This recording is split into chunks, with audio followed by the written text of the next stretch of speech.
Hello everyone, welcome to Marlin Chess Kids. Today I'm going to show you a game played by Vladimir and Boban. The game starts with pawn to e4,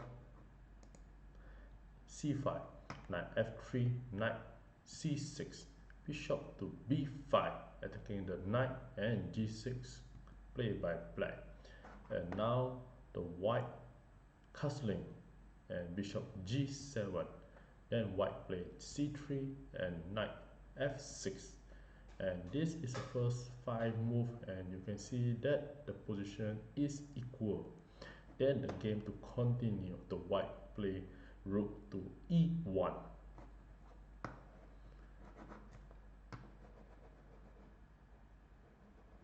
Then the black play castling. Then white continue to play h3, and black play e5. Then white play a3, followed by rook to e8. Then white play d3, and black play a6, attacking the bishop. And now the white capture the knight. Bishop takes c6 and d takes c6, and this is the first 10 move, and you can see the position is equal with both sides fully developed and castling.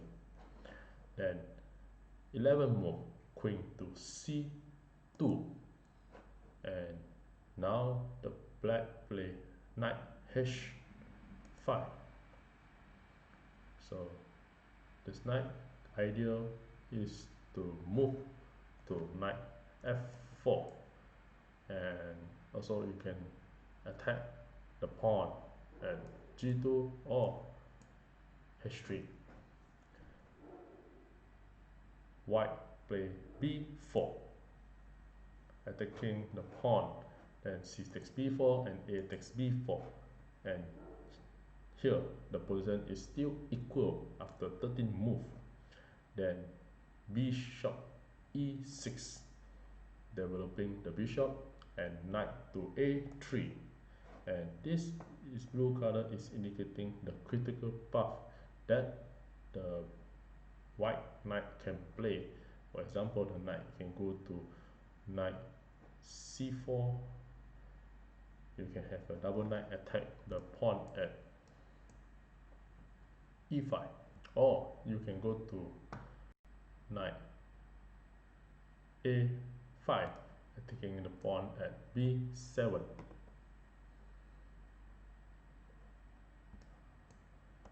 Then later the knight can go to b3, and then you can continue move to c5 and keep on attack and moving forward to the center of the square. So this is one of the strategy that the white can play with the knight. Then the black play a5,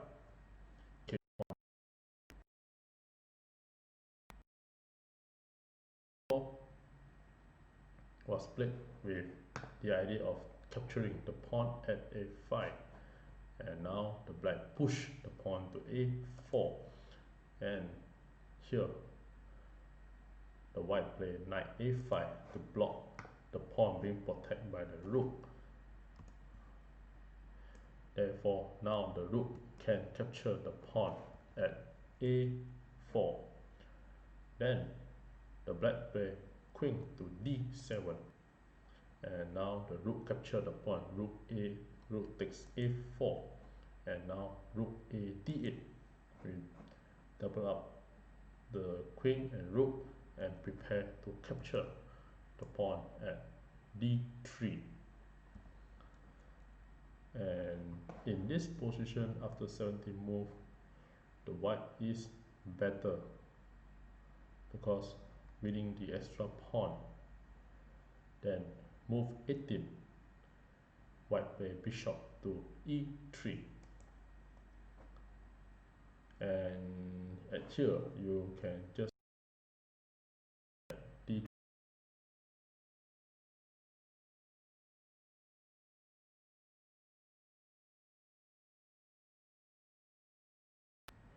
the black decide to play a rather more attacking idea with knight to f4. Then then the white play d4, pushing out the pawn, and now the black play b6, attacking the knight. Then knight to b3, and now the black keep push the pawn onwards, c5. Back to this position b6. If the white pawn pieces and short attack, if the pawn takes the e5 pawn, then the knight will capture the pawn. Then after bishop takes b6, attacking the rook, then you can play knight takes e1, and after knight takes e1, then you can capture the bishop h3, and after bishop takes d8, then the queen go to g4 and check the king, and king to h1, and here black will be a clearly winning. So after knight b3, c5 was played, then rook a3, and at this position the position is equal. So in order to convert the position to equal, the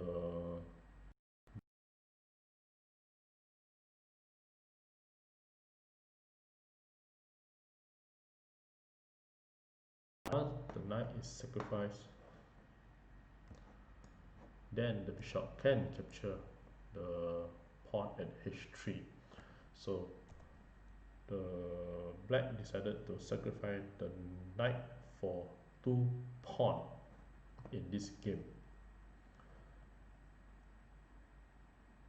The black play knight takes g2, and the king take back the knight, then e takes d4, attacking the bishop, and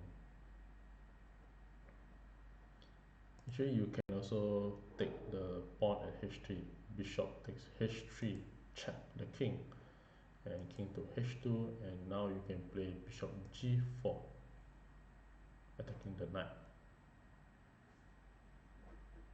So after king g2, then the e takes d4, the pawn, attacking the bishop. Then c takes d4, and now bishop takes h3 and check the king. Then the king to h2 and bishop to g4.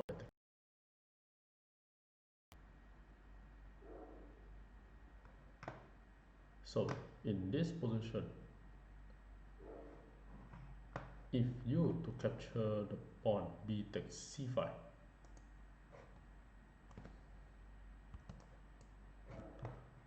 this is a bad move, and this will cause the black to win. For example, after the black captured the knight at f3, then knight to d2, attacking the bishop. And now here one of the brilliant sacrifice that the black can play is rook to e5, and here is the black is clearly winning the game, because the rook can go to h5 and check the king, and if the king go down, you can go for the backline checkmate. So if the pawn to capture the rook, then you can have the bishop to attack the pawn. Bishop takes e5, and you have a double bishop attack, diagonal. So bishop takes e5, then bishop defense and block the check, then you can capture bishop takes f4 and check the king again. And now we have a mate in 2 more moves. So king to g1 and queen to g4, check again, then king to f1, and you have queen to g2 and checkmate the king. So after knight to e5, then here the black play a brilliant sacrifice by capture the knight with the rook. So after the pawn capture, you have the bishop capture and have a diagonal check again. So after this knight to e5 is one of the tactical move, a tactical blunder that the white play. And here rook takes e5, and the black is clearly winning the game, because if the pawn to capture the e5, and here I give you a couple of seconds how the black can continue to play the game and what is the idea to convert this game to a winning. Well, congratulations for those who found the answer, and for those who like to enjoy the show, here are the idea that the black can play. The best move in this position is the black must prevent the pawn to f4 in order to have the bishop to capture the pawn at e5 and check the king. So in order to prevent this to happen, the black play bishop to f3, as you see at this position, and block the pawn to move forward.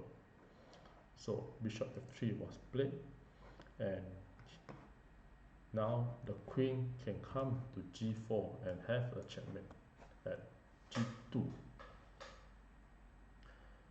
Okay, the worst move will be bishop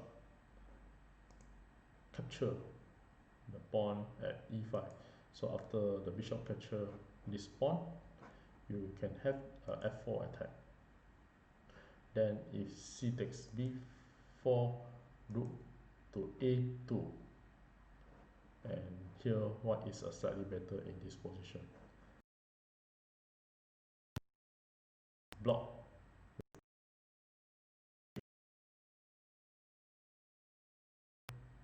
this, the white play rook to g1,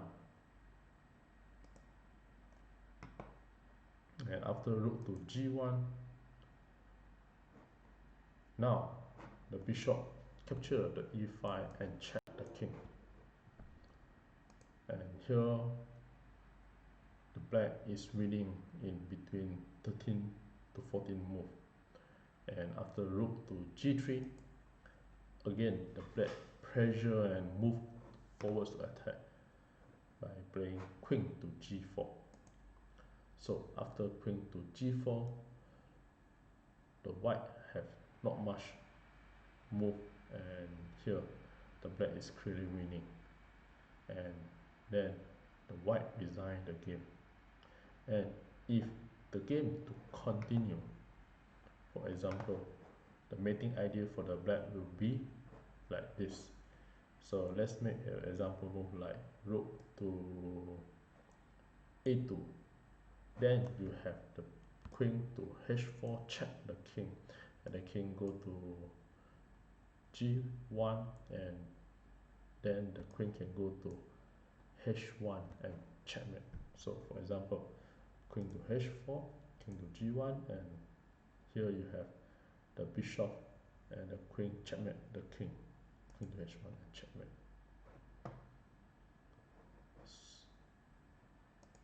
So after g4, you will have a mate in 13 move. So for example, let's see how you can play king to g1. Then here the bishop will continue to attack the rook and go for a checkmate. So bishop takes g3, and the pawn take back the bishop g3, and now the queen cannot prevent. If you prevent, the queen will just capture and checkmate the king. So king move to f1, and now you have queen to h3 and check the king. And here if you king move to e1, then the queen go to h1 and check the king. And if the king move to only one place to move to f2, then the queen will continue to check, capture the queen. So the queen will be captured by the black. So king to f2, queen to g2, check the king, king to e1, then queen takes c2, and the game will be completely winning for the black. So if you play knight to d2, then queen to d1 and check the king, king to f2, and queen to e2, then king to g3, and you have queen to g2, check the king, and king to f4, then you use the pawn to check, g5 attack, then king to e5, you have check, queen to, you can have a diagonal check, queen to g3 and check the king, or you hand move the queen to g4, and now you can capture this one, or you can use the, you can capture the knight, then the queen can capture the pawn at e4. So king to f6, then rook to d6 and check the king, then king to e7, and you have queen to d7 and checkmate. And here with this, thank you.